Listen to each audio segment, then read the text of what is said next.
Welcome to Make Something with me, David Picciuto, and today I'm going to show you how to make oval picture frames. Check it.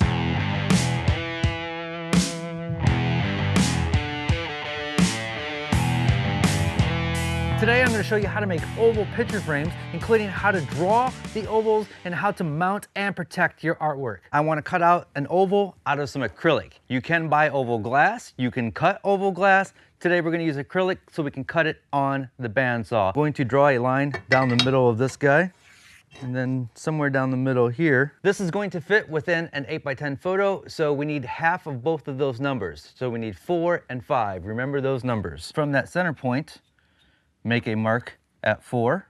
Then from that 4-inch mark, we're going to measure 5 inches back to that middle line. And then another one over here. We have our 3 points right there, right there, right there. I'm just going to CA glue a couple little bolts on here. I'm gonna go just inside my marks because I want it to fit within an 8x10. Between our 3 points, we're going to tie a string. I can cut this extra off. And then we can also remove this one right there. So now we can take our pencil. How cool is that? It is just under 8 and just under 10. We can cut this out at the bandsaw.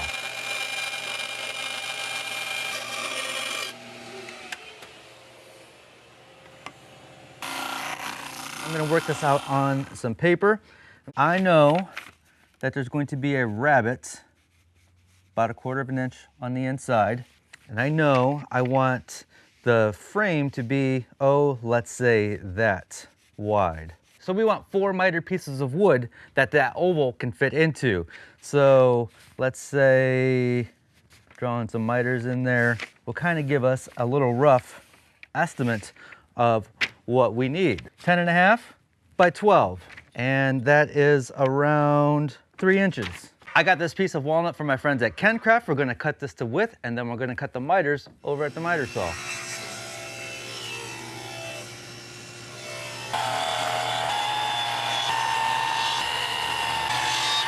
I'm marking the tops of all my pieces here. Before we glue this up, I want to cut some splines to reinforce these joints. So I have my blade set to just under half the thickness, and if I run it through this way, I've got that blade almost dead center on this board. So I'm going to run all the miters through, having the top face that way. This is one of the cutoffs from the miter saw. I'm going to use that for a little bit of extra support as I run that through, and then as well as having a paddle on there to keep my hands free and safe from the blade. So 1 pass on all the miters. Make sure the tops of the boards are all facing that way.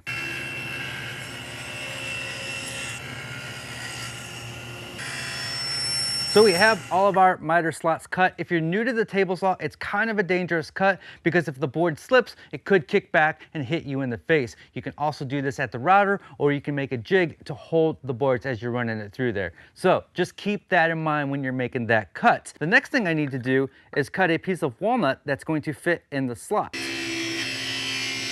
So that took me a couple tries. The first one I made was a little too thick, and then the second pass, perfect, dead on. If you have a drum sander or just a random orbit sander, you could take the one that's a little too thick and sand that down. But we nailed it on our second try. We're going to glue in our splines and glue the whole thing together. You could chop off the edges of these splines and use a band clamp. The glue is dry. I've taken it out of the clamps. I've also marked a center line on all 4 pieces. I've got our original oval and it still has the marks on there.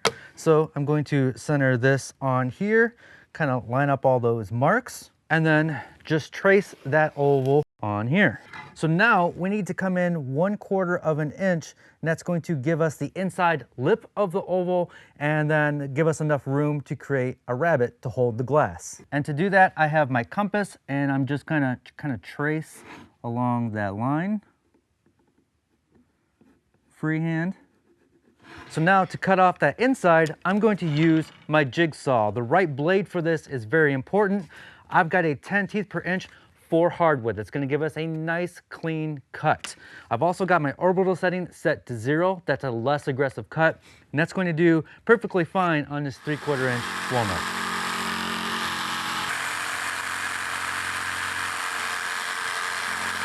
This jigsaw has a speed control, so if it's cutting a little too fast for you and you're having a hard time controlling it, you can slow it down. I'm gonna take this over to my spindle sander and sand that clean. If you don't have a spindle sander, you can get those little drum sanders for your drill press or your hand drill to smooth that out.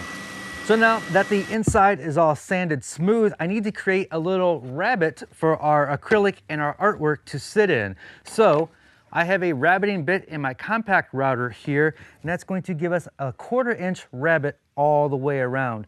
I'm gonna do it in 2 passes just so I'm removing just a little bit of material at a time. You might be able to do it in 1 pass, but I'm playing it safe here.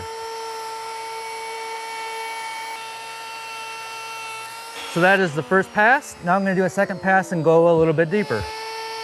So now we have that rabbet cut. Your acrylic should fit in there like so. If it doesn't, you can sand that down. So we're gonna flip this over to the other side and route a profile with a Roman OG bit.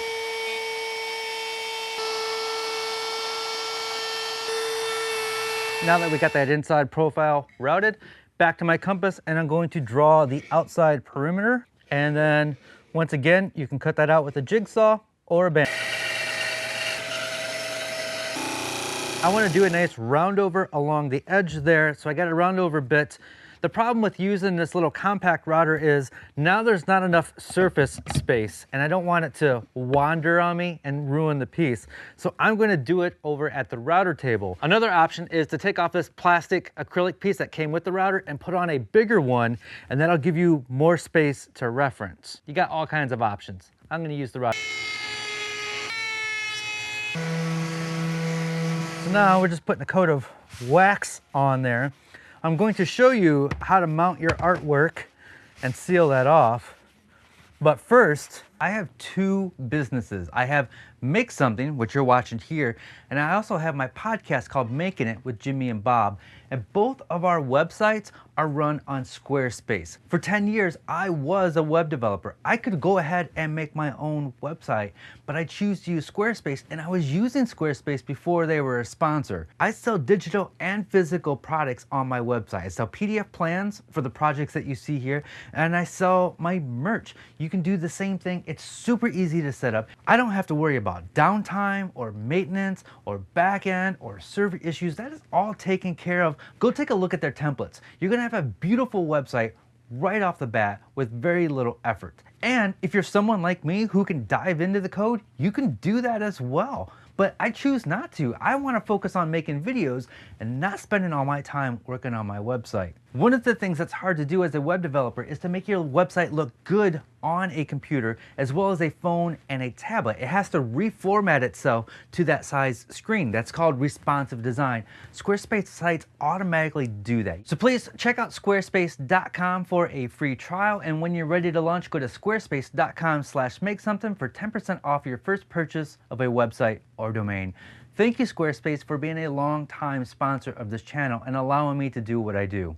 All right, let's get back to these picture frames. I have this photo of a tree that I took a few years ago, and I'm going to take my acrylic over top of that. We also need a board for the back. If you're gonna be doing a lot of picture framing, and if you're a woodworker, you probably are, get yourself one of these guys, because check this out. Look how easy that is. If you don't have one of these guys, I've got another video about picture framing on how to get a nail in there. You can seal that off by using some craft paper and cut that out. Cut it out. Cut it out. Every time I do this with an X-Acto knife, I'm so close to chopping my head off.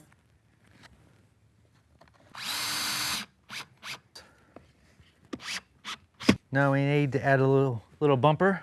A little bump and grind action. Press those guys on there. I've got other videos on picture frame making, including making a miter sled and a spline jig over at the table saw. I'll have links to those down below. That wraps this video up. We'll see you next week with a brand new project. As always, be safe, have fun, stay passionate, and make something.